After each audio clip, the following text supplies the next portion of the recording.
तारक साहब, सबसे पहले तो ये कि एक तशवीश है हमारे यहाँ और बहुत से सवालात हैं, मगर पहला मेरा सवाल आपसे ये है कि क्या तासुर है अवाम का? बेशुमार लोग गज़ा के हवाले से निकले, वहाँ पे हुकूमत से नाराज़गी का इजहार किया।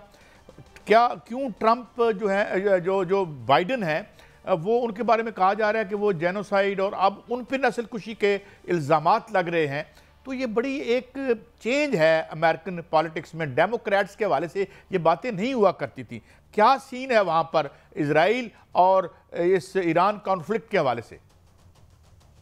सबसे पहले तो मैं बताना चाहूंगा कि कल एक ऐसी एक चीज न्यूयॉर्क के अंदर हुई है जो पहले आज तक अमेरिका की हिस्ट्री में नहीं हुई। वो ये थी कि कल न्यूयॉर्क में उन्होंने ना अमेरिका का फ्लैग जलाया, झंडा जलाया, फिर उसके बाद उन्हें डेथ टू अमेरिका के नारे लगाए और उसके बाद उन्होंने हिजबुल्लाह का फ्लैग जो है वो वहां पे जब एहतजाज हुआ उसमें किया। ये तीन चीजें हैं जिसने अमेरिका को, मैं समझता हूं, झंझोड़ के रख दिया है। इसको सारे इंटरनेशनल मीडिया ने भी उठाया है, लोकल मीडिया ने भी उठाया ये है। कौन लोग थे? अवाम थे, आम लोग थे, कौन लोग? अवाम थे, इसमें अवाम थे, इसमें फलस्तीनी वो लोग थे, लेकिन जिन्होंने जलाया अमेरिकन थे। वो इसमें ज्यादातर फॉरेनर नहीं थे, अमेरिकन थे। इस वक्त दुनिया देख रही है कि इस मॉडर्न दौर के अंदर जब सोशल मीडिया, यानी आप कह रहे हैं कि ये एक्सपर्ट नहीं थे, ये एक्सपर्ट नहीं थे, एक्सपर्ट नहीं थे, देवर अमेरिकन। और मैं यहां पे ये भी बताना चाहूंगा आपको कि आज से हफ्ता पहले जो बाइडन ने न्यूयॉर्क के अंदर एक फंड रेजर किया और उन्होंने क्लेम किया कि 3 प्रेसिडेंट आज इकट्ठे हैं, जिसमें बिल क्लिंटन थे, बराक ओबामा थे, जो बाइडन थे, न्यूयॉर्क के अंदर ही। और जब वो अंदर फंड रेजर कर रहे थे जिसपे इन्होंने क्लेम किया कि हमने $26 मिलियन एक रात में इकट्ठा किया, वहां बाहर जो था एक जमे गफीर था। हजारों के हिसाब से लोग जो थे वो गजा और डेथ टू अमेरिका और सारा कुछ कर रहे थे।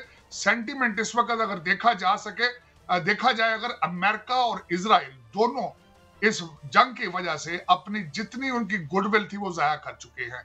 इस वक्त इनकी पीआर स्कीमें जो हैं वो सारी उल्टी पड़ चुकी हैं और इस वक्त अमेरिका के अंदर जो सेंटिमेंट है वो सारे के सारे गाजा के साथ, वो सारे फलस्तीन के साथ है।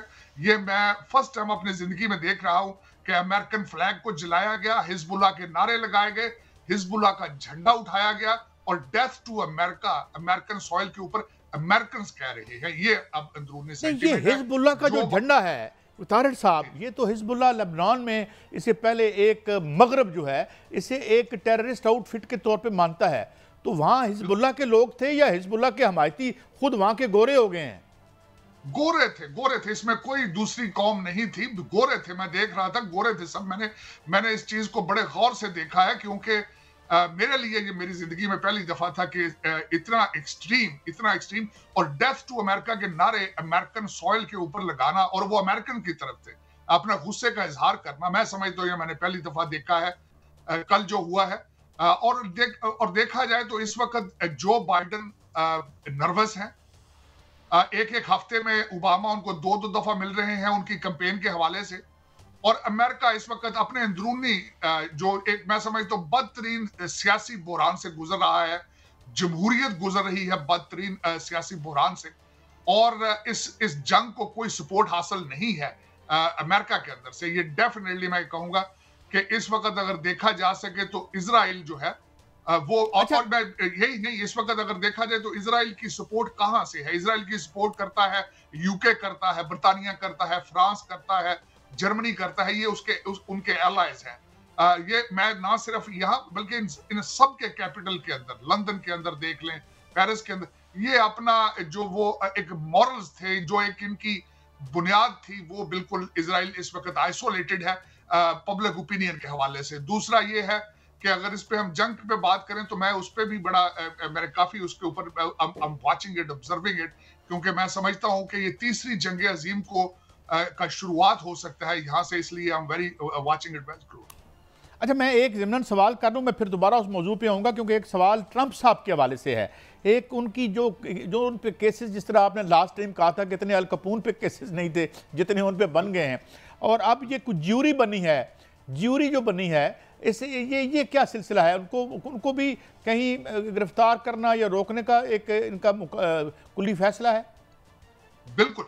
इस वक्त डेमोक्रेट पार्टी, बल्कि बिलखसूस मैं कहूंगा ओबामा और बाइडेन एडमिनिस्ट्रेशन इस वक्त उनके पोल से और उनके पॉपुलैरिटी से इतने खौफजदा है कि यहाँ पे बिल्कुल क्यासराइयां हो रही हैं कि कुछ दिनों तक हो सकता है डोनाल्ड ट्रंप साहब को अरेस्ट कर लिया जाए। और जो बिलखसूस ये जो अभी जो केस जिसके बारे में, ज्यूरी के बारे में आप बात कर रहे थे, ये न्यूयॉर्क के अंदर एक क्रिमिनल केस है पेमेंट के हवाले से। इसको खास तौर पर फ्रेम किया गया है और खास तौर पर न्यूयॉर्क में रखा गया है क्योंकि वहां पे जज सारे के सारे लिबरल हैं, सारे डेमोक्रेट अपॉइंटेड हैं। वहां से जो ज्यूरी सिलेक्शन होगी वो सारी डेमोक्रेट होगी। तो बड़ा एक खास तरीकाकार के जरिए इस चीज को फ्रेम किया जा रहा है। और इस वक्त लोग जो है वो रिपब्लिकन बिलखसूस वो इस चीज का इजहार कर रहे हैं कि डोनाल्ड ट्रंप साहब को आने वाले दिनों में बहुत जल्दी गिरफ्तार कर लिया जाएगा। इस वक्त अगर देखा जाए, जिस तरह मैंने आपको पहले अर्ज किया है कि जमहूरियत जो है इस वक्त डिक्लाइन में है, किस तरीके से माफी चाहता हूं, अगर आपने ट्रंप को रोका, जितनी मैं पॉपुलैरिटी देख रहा हूं और जो एक दो प्राइमरीज में मैंने देखी है उनकी परफॉर्मेंस, इस तरह तो अनरेस्ट हो जाएगा, वहां सिविल जंग खुदा न खास्ता हो सकती है। देखें यहाँ पे इसमें सिविल जंग के हवाले से वो पहले ही तैयारियां करके बैठे हैं। दूसरी साइड मैं यहाँ आपके देखने वालों को ये बताऊंगा, जो बाइडेन साहब जो हैं वो रिपब्लिकन और कंजर्वेटिव्स को कहते हैं कि they are homegrown terrorist, कि ये दहशतगर्द हैं, ये लोकल दहशतगर्द हैं।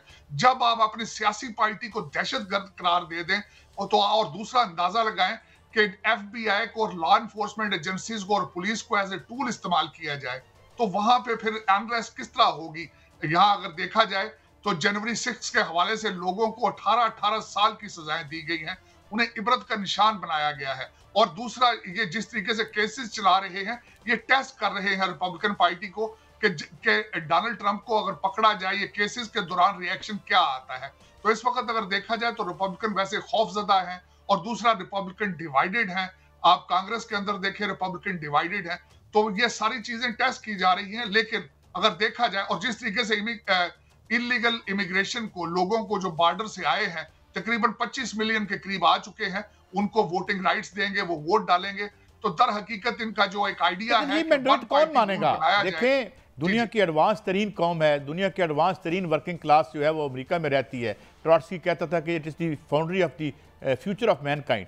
तो इस तरह से रोक नहीं पाएंगे। मगर मैं एक और सवाल, ट्रंप साहब तमाम जंगों के खिलाफ हैं, वो जो अमेरिका फर्स्ट की बात करते हैं, क्या उनको रोकने की एक वजह यह भी है कि वो ये जंगें नहीं चाहते और रोकना चाहते हैं, और ये जो आपका मिलिट्री इंडस्ट्रियल कॉम्प्लेक्स है वो उनके सामने आके खड़ा है?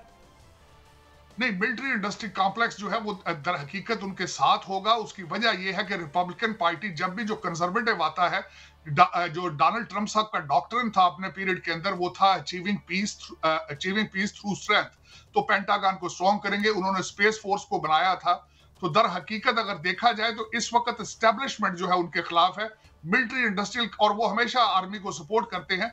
दूसरा मैं जो बताना चाहूंगा, इस वक्त डोनाल्ड ट्रंप साहब की सबसे, क्योंकि जो बाइडेन एडमिनिस्ट्रेशन है, ओबामा एडमिनिस्ट्रेशन है, ये पिछले 12 साल से इनको प्रेसिडेंट शी चाइना ने और पुतिन रशिया ने बड़े करीब से इनको स्टडी कर लिया है। दे आर प्रेडिक्टेबल और Donald Trump is not predictable. और दूसरा, उन्होंने बिल्कुल अपनी पॉलिसी अगले दिन वाज़ेह की है। उन्होंने कहा है कि मैं यूक्रेन को एक डॉलर नहीं दूंगा, सपोर्ट करूंगा, बल्कि उन्होंने इजराइल के हवाले से भी अगले दिन अपनी पॉलिसी के अंदर चेंजेस लेकर आए हैं। हालांकि ये वही प्रेसिडेंट हैं जिन्होंने अमेरिकन एम्बेसी को यरूशलेम के अंदर शिफ्ट किया था, और इनके दामाद जो है वो एक ज्यूइश है। लेकिन उन्होंने अगले दिन कहा है कि इजराइल जो है वो अपनी प्रोपेगेंडा, अपनी PR हार चुका है, और मैं चाहूंगा कि जल्दी से जल्दी अपना ऑपरेशन मुकम्मल करके इजराइल फोर्सेस अपनी वापस चले जाएं।